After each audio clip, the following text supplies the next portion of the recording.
No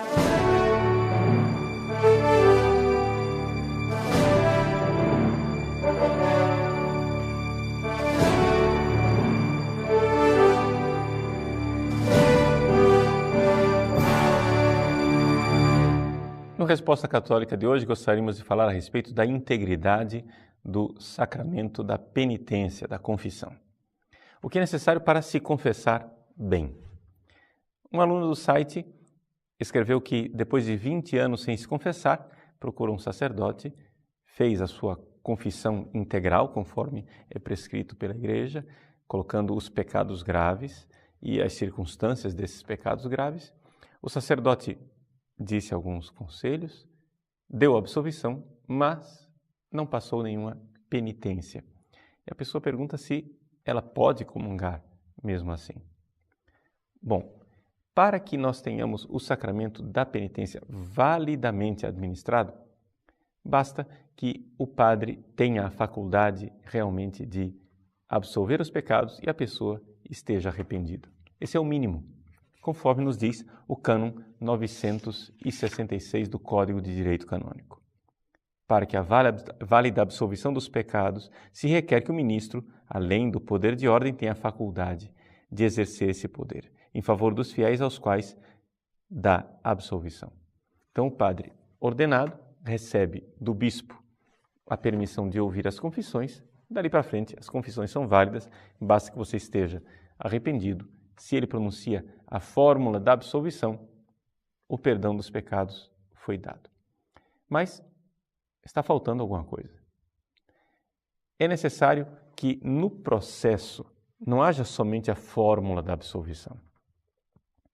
Para que nós administremos o sacramento da penitência na sua integridade, é necessário que a pessoa diga os seus pecados graves, com as circunstâncias que podem também agravá-lo, depois esteja arrependida dos seus pecados, e isso pode ser manifestado geralmente pelo ato de contrição, receba do sacerdote aquilo que nós chamamos de uma obra satisfatória, ou seja, uma penitência, e depois a absolvição.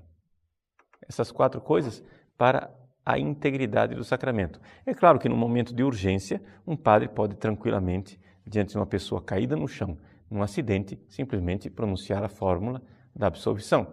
Mas isso são exceções.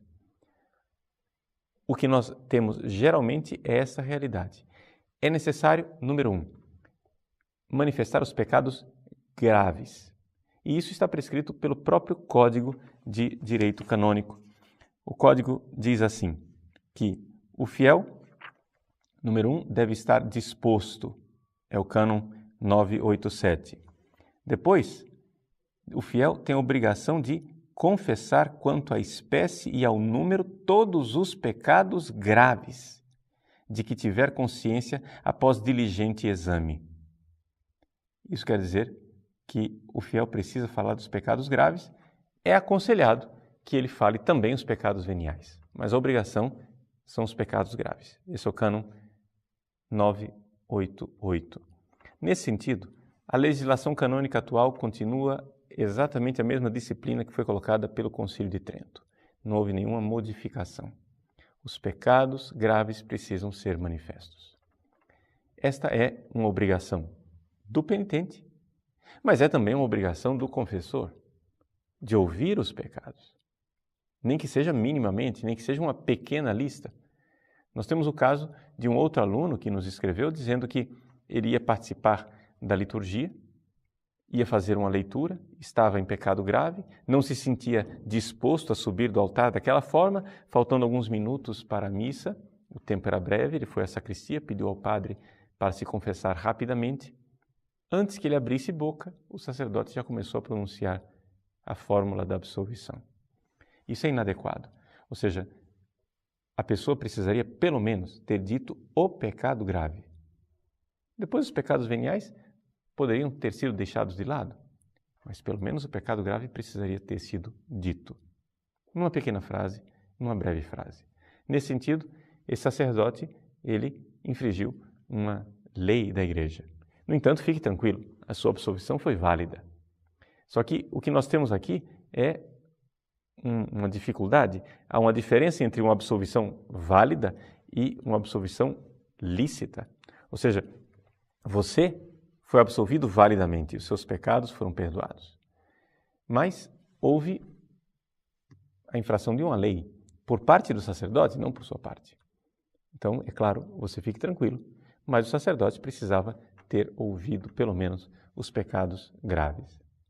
Uma vez que o padre ouviu os pecados graves, ele precisaria impor uma obra satisfatória. Isso também é uma obrigação do próprio sacerdote.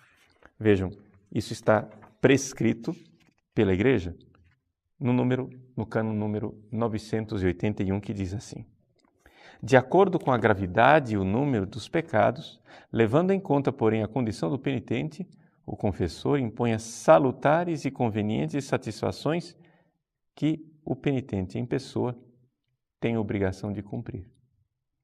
Então, qual é a finalidade dessa penitência, dessas obrigações de satisfação? Dentro da própria normativa do sacramento da penitência, naquilo que são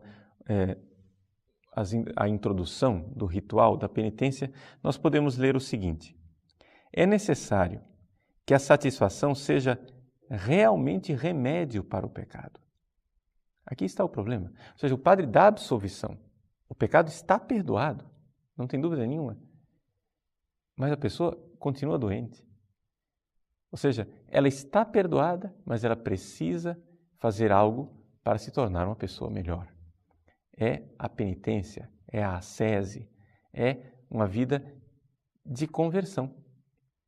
Então, eu sei que para nós pode parecer uma coisa trabalhosa e complicada pensar, nós padres, para cada penitente, aquilo que seria uma penitência adequada para o seu pecado.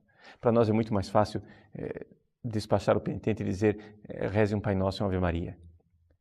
Claro, quando são crianças, quando são pecados leves, veniais, isso daí é muito tranquilo.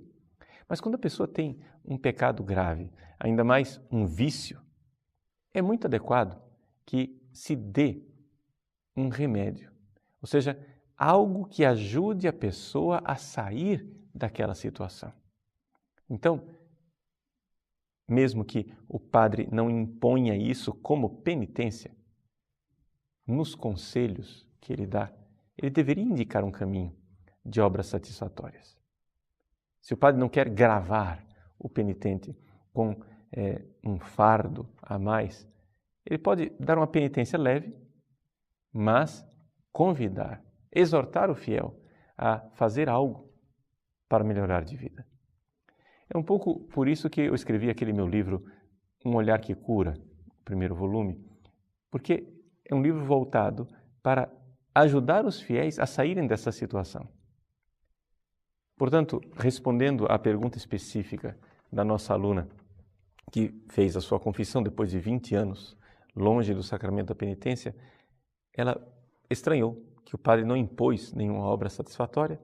Ela está preocupada, não sabe se pode ou não comungar. Minha filha, comungue tranquilamente. A sua absolvição foi válida. No entanto, faça você mesma uma penitência, faça você mesma alguma obra satisfatória para melhorar a sua vida, para ser remédio para a sua alma. E aqui, então, dizemos com toda clareza aos nossos amigos que nós não precisamos também esperar que os sacerdotes nos deem penitências. Nós mesmos podemos, dentro daquilo que é a tradição da Igreja, fazer penitências e, assim, ensinar o nosso coração a amar.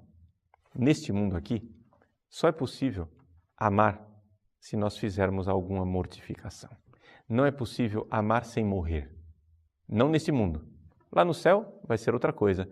Mas neste mundo aqui, amor e cruz estão abraçados. Se você quer amar alguém, se você quer sair do pecado, do egoísmo e quer ir na direção do amor, esse amor precisa ser sacrifício.